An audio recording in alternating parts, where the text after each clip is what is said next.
Meu pastor é Jesus, está amarrado. Você tem que ter pastor autoridade na terra. Diga glória a Deus. Eu não creio que o Espírito Santo queira palmas. Ele quer que você nos ajude a pagar as nossas contas. Nós ungimos com o óleo da unção. Que o Senhor venha guardar através, Senhor Deus, dessas águas. Você entendeu agora por que você tem que ser premium? Se você é premium, você vai sentar nas primeiras cadeiras. Nessas primeiras cadeiras aqui, ó, no pé do pau, vai ter tira-gosto, frios, suco, refrigerante, energético. Você já entrou em uma igreja e sentiu que algo estava muito estranho? Como se aquilo que Jesus ensinou na Bíblia fosse completamente diferente do que está acontecendo ali? Nos últimos tempos nós temos visto coisas absurdas. Pastores chegando de helicóptero nos cultos, púlpitos sendo usado para criticar os outros irmãos ou defender políticos e até áreas VIP para ficar perto do palco. No vídeo de hoje eu vou te mostrar como o inimigo está desviando sutilmente as pessoas do Evangelho e como não ser enganado diante de tanta confusão espiritual. Mas antes de começar, eu só quero pedir para você se inscrever no meu canal, ative o sininho da notificação, porque eu quero te ajudar na caminhada com Deus todos os dias, com orações e mensagens, tá bom? Agora sim, vamos lá. Irmãos, há milhares de anos, o profeta Jeremias já tinha percebido o que está acontecendo hoje. Em Jeremias 5, versículo 31, está escrito assim: Os profetas profetizam falsamente, os sacerdotes dominam de mãos dadas com eles, e o meu povo gosta dessas coisas. Olha que interessante, irmãos. Aqui o próprio Deus está desabafando com Jeremias. Isso porque ele era um verdadeiro profeta de Deus. E o Senhor disse que o povo gosta dessas coisas.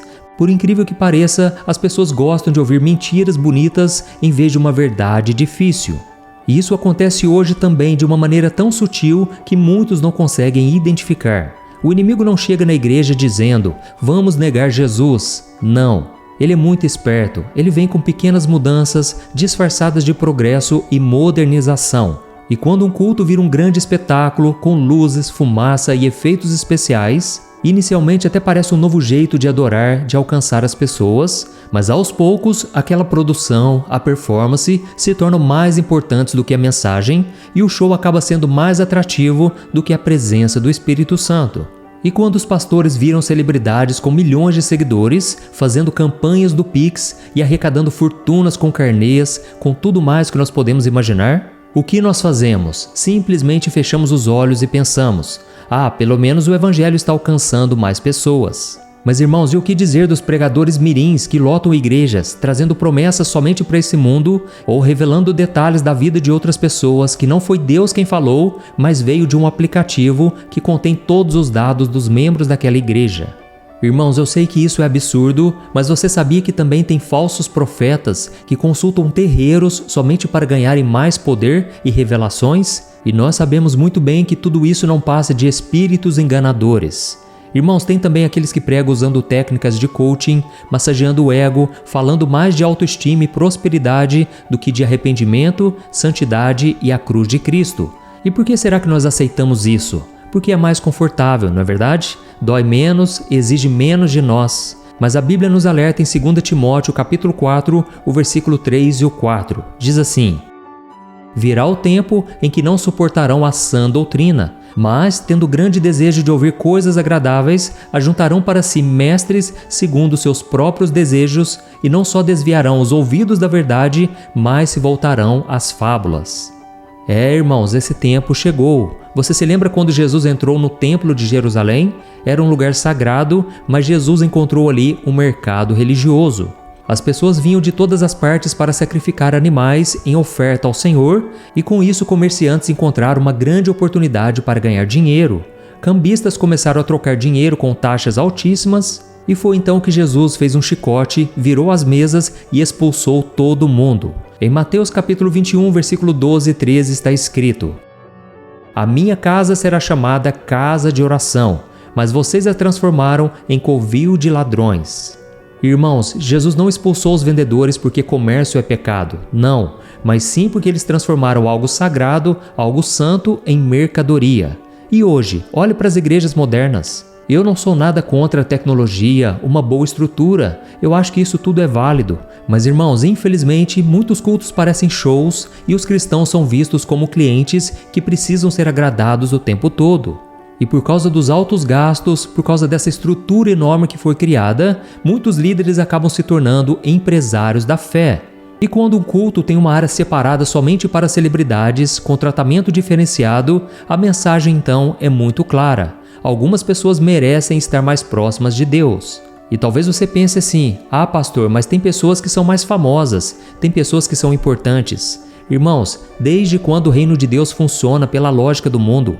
Não seria essa a grande oportunidade de mostrar que diante do Senhor todas as pessoas são iguais? E é por isso que a Bíblia diz que Jesus não mudou, ele continua ainda querendo limpar o templo. Só que agora o templo é você. Em 1 Coríntios 3, o versículo 16, está escrito que o Espírito Santo habita em nós porque nós somos o seu templo. E talvez essa seja a hora de uma verdadeira limpeza. Amém? E quando você sai da igreja, o que você costuma comentar? Deus falou comigo hoje? A palavra foi poderosa? A mensagem mexeu comigo e me fez mudar de vida? Ou você comenta assim: nossa, você viu como aquele pastor fala bem? Você viu como o louvor é lindo? Você viu como a igreja é maravilhosa? Irmãos, muitas das vezes nós saímos emocionados da igreja, mas não foi o Espírito Santo que tocou em nós, entendeu? Nós saímos maravilhados com o que o homem fez e não com o que Deus fez, entendeu? Hoje, irmãos, eu percebo que há mais fãs de pregadores do que discípulos de Cristo. Pastores com milhões de seguidores nas redes sociais, trazendo apenas mensagens motivacionais, sem sequer abrir a Bíblia. Irmãos, de forma alguma é errado usar a internet para pregar. Eu mesmo estou fazendo isso há muitos anos. Foi um chamado que Deus me deu. Mas o problema surge quando o mensageiro se torna mais importante do que a mensagem. E tem cristãos também que repetem frases do seu pregador favorito, mas não sabem citar 5 versículos da Bíblia de cor. Muitos confiam também mais nas revelações do profeta da internet do que no conselho do pastor da sua igreja, que conhece a sua vida há muitos anos. E infelizmente, irmãos, uma dura realidade: tem muitas pessoas que só vão na igreja quando tem um pregador famoso ou um cantor conhecido.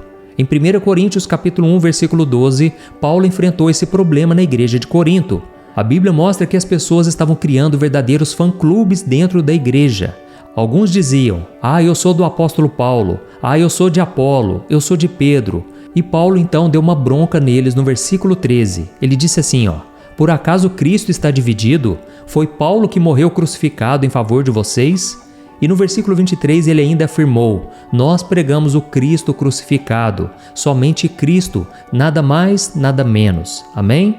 Então, irmãos, o que eu quero dizer é que ter influência não é problema algum. Paulo tinha muita influência. O problema surge quando a visibilidade se torna mais importante do que a verdade. Quando agradar o público é mais urgente do que agradar a Deus. E eu sei também que a igreja precisa se adaptar com o tempo. Não é errado colocar telão de LED, mas nós estamos querendo enfeitar muitos templos, sendo que as pessoas muitas vezes estão passando necessidade. Irmãos, podemos melhorar, podemos evoluir, mas não podemos esquecer da essência do Evangelho. Amém? A Bíblia nos mostra em Levítico capítulo 10 uma história que fala exatamente sobre isso. Ela fala sobre Nadab e Abiú, que eram filhos de Arão, e eles decidiram inovar no culto. E eles provavelmente pensaram: vamos fazer algo diferente? Vamos fazer algo mais interessante? E então a Bíblia diz que eles ofereceram fogo estranho perante o Senhor. E o versículo 2 diz que saiu fogo da presença do Senhor e os consumiu, ou seja, eles acabaram morrendo naquela mesma hora. E Deus explicou no versículo 3: eu mostrarei a minha santidade entre aqueles que se aproximarem de mim. Irmãos, o problema não é que eles quiseram mudar algo, mas que eles acharam que poderiam definir por conta própria como Deus deveria ser adorado. Então eles colocaram inovação acima da reverência, exatamente o que tem acontecido hoje. Então que nós possamos voltar para a essência do Evangelho, a essência da adoração. Em João capítulo 4, versículo 24, Jesus disse que Deus é Espírito e é necessário que os seus adoradores o adorem em espírito e em verdade. E ele estava falando de corações quebrantados, rendidos ao Senhor, e não de estilos musicais ou então de uma falsa aparência. E quando as pessoas começam a te filmar por perto, as pessoas começam a filmar o seu rosto justamente quando você está chorando, irmãos, isso estimula a pessoa a manter uma aparência diante das câmeras, certo? Então precisamos voltar a ter o temor do Senhor. Precisamos ter limites, irmãos, porque sem limites, o culto se transforma no que nós achamos que é melhor e não naquilo que Deus ordenou. E tem mais, o verdadeiro evangelho de hoje está sendo substituído por um falso evangelho centrado somente no eu, no nosso ego. Como se Jesus não tivesse dito, negue-se a si mesmo, tome a sua cruz e me siga. Mas em vez disso ele tivesse dito, exalte-se a si mesmo, faça sucesso e então eu te seguirei. Irmãos, estamos invertendo os valores. Qual foi a última vez que você ouviu uma mensagem sobre arrependimento, sobre santidade, sobre o pecado? Esse evangelho light é como um refrigerante. É doce, é agradável, mas não tem nutriente algum. Parece espiritual, usa linguagem de fé, fala de Deus, mas evita a cruz de Cristo. E é por isso que o apóstolo Paulo nos alertou em 2 Coríntios capítulo 11, o versículo 14, quando ele disse que o próprio Satanás se disfarça de anjo de luz. Ou seja, ele não vem mostrando chifres e um rabinho. Não, ele vem bonito, inspirador, com aparência de santidade. E o inimigo não está atacando a igreja de fora, ele está corrompendo ela por dentro, alterando sutilmente a mensagem da salvação. E é por isso que a Bíblia diz em 1 João 4, o versículo 1, que não devemos acreditar em qualquer espírito, mas devemos examinar os espíritos para ver se eles procedem de Deus.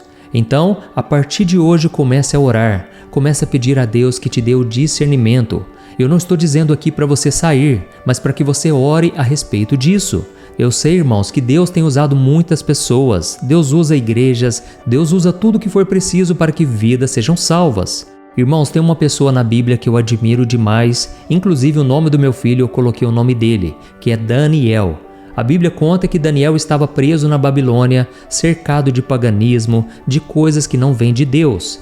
E a pressão para ele se adaptar e ser mais relevante era muito grande. Mas a Bíblia diz que todos os dias, 3 vezes ao dia, ele abria as janelas do seu quarto em direção a Jerusalém e ele se ajoelhava, orava e dava graças a Deus, mesmo sabendo que isso custaria a sua própria vida. E o que aconteceu? Ele foi lançado na cova dos leões, mas Deus honrou a fé dele, a sua coragem, a sua ousadia. E eu creio que o Senhor está chamando pessoas assim hoje, cristãos que tremem diante da palavra, que choram pelo pecado, que valorizam a santidade mais do que o conforto e os aplausos. E talvez você esteja dizendo aí, mas pastor, eu sou apenas uma pessoa comum, eu não tenho dinheiro, não tenho influência, eu nem sou famoso.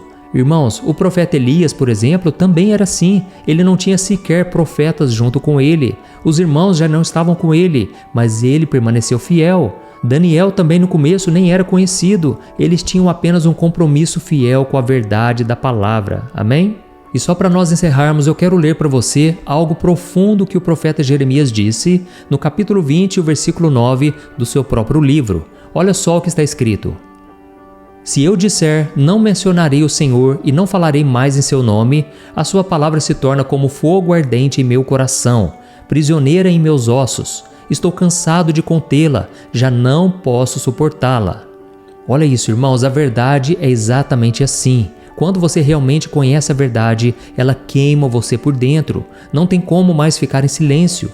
E começar a ver a igreja se desviando dessa maneira e não dizer nada é uma maneira de traição. É como se a gente estivesse sendo omisso diante de tanta coisa ruim que temos visto. É hora de nós voltarmos ao primeiro amor, à fé pura e simples, e de levantarmos a nossa voz com humildade, mas com firmeza pelo Evangelho que salva. Amém? Eu sou o pastor Antônio Júnior. Se você gostou desse vídeo, compartilhe com pelo menos 3 pessoas no seu WhatsApp que precisam ouvir essa mensagem. Eu te espero no próximo vídeo. Que Deus te abençoe poderosamente. Um grande abraço.